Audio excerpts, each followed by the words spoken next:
बात है साल 1984 की। कर्नाटक का एक छोटा सा शहर एक ऐसे अजीब से खौफ की चपेट में आने वाला था जिसका किसी के पास कोई जवाब नहीं था। एक ऐसा रहस्य जो कहते हैं आज भी वहां की हवाओं में जिंदा है। और उस खौफ से बचने का जरिया सिर्फ ये दो शब्द, नाले बा। कन्नड़ में लिखे ये शब्द उस शहर के लोगों और रात के अंधेरे में छिपे एक डर के बीच की, आप कह सकते हैं, इकलौती दीवार थे। तो सवाल ये है कि आखिर इन दो शब्दों का मतलब क्या था, और ऐसी क्या नौबत आ गई कि पूरा का पूरा शहर इसे अपने दरवाजों पर लिखने पर मजबूर हो गया। चलिए आज हम नालेबा के पीछे छिपे उसी डर और उस रहस्य की कहानी जानते हैं जिसने एक पूरे शहर को अपनी गिरफ्त में ले लिया था। तो कहानी शुरू होती है 1984 में कर्नाटक के एक शहर से, जहां पिछले कुछ दिनों से एक बहुत ही अजीब सिलसिला चल रहा था। हर रात शहर का कोई ना कोई मर्द अपने घर से गायब हो जाता था, बिना कोई सुराग छोड़े। खौफ का आलम कुछ ऐसा था कि शाम के 6 बजते बजते ही जो शहर कभी लोगों से गुलजार रहता था, वहां एकदम सन्नाटा पसर जाता। लोग अपनी दुकानें बंद करते और डर के मारे खुद को घरों में कैद कर लेते थे। और यहीं पे हमारी कहानी में एंट्री होती है एक रिपोर्टर वेंकट की। इन अजीबोगरीब गुमशुदगियों की खबर उसे उस शहर तक खींच लाती है, सच्चाई का पता लगाने के लिए। वेंकट जब शहर पहुंचा तो उसने देखा कि सड़कें बिल्कुल सुनसान थीं और लगभग हर घर के बाहर कन्नड़ में नालेबा लिखा हुआ था। उसे ये सब देखकर बहुत अजीब लगा। अपनी छानबीन के दौरान वेंकट एक स्थानीय पुजारी से मिलता है और उस पुजारी ने उसे जो कुछ बताया उसने वेंकट को अंदर तक हिलाकर रख दिया। पुजारी ने उसे इन गुमशुदगियों और दरवाजों पर लिखे नालेबा के पीछे की डरावनी हकीकत सुनाई। पुजारी के मुताबिक शहर पर एक लाल साड़ी वाली चुड़ैल का साया था जो हर रात अपने शिकार की तलाश में निकलती थी, और उसका शिकार होते थे सिर्फ मर्द। उस पुजारी ने बताया कि उस चुड़ैल का काम करने का एक तरीका था, एक पैटर्न। रात के अंधेरे में वो किसी भी घर का दरवाजा खटखटाती और फिर अंदर मौजूद किसी मर्द का नाम पुकारती।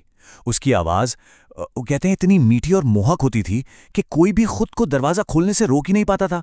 और बस जैसे ही दरवाजा खुलता वो उसे अपने वश में कर लेती और वो मर्द फिर कभी किसी को नजर नहीं आता। तो इस रोज रोज के आतंक से बचने के लिए शहर के लोगों ने एक तरकीब सोची।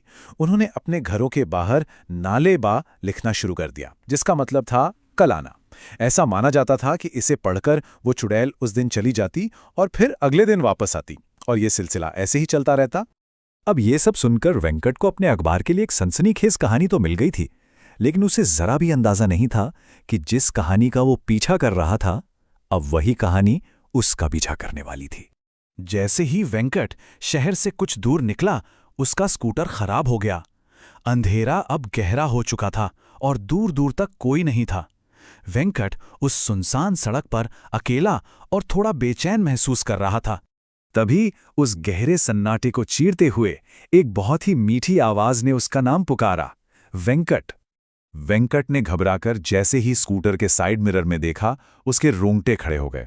वो स्कूटर वहीं छोड़कर अपनी जान बचाने के लिए बेतहाशा भागा। भागते भागते उसे एक छोटा सा मकान दिखा। वो उसमें घुस गया और दरवाजा अंदर से कसकर बंद कर लिया। लेकिन तभी दरवाजे पर जोर जोर से कोई दस्तक देने लगा। पूरी रात वेंकट उस बंद दरवाजे के पीछे खौफ में दुबका रहा।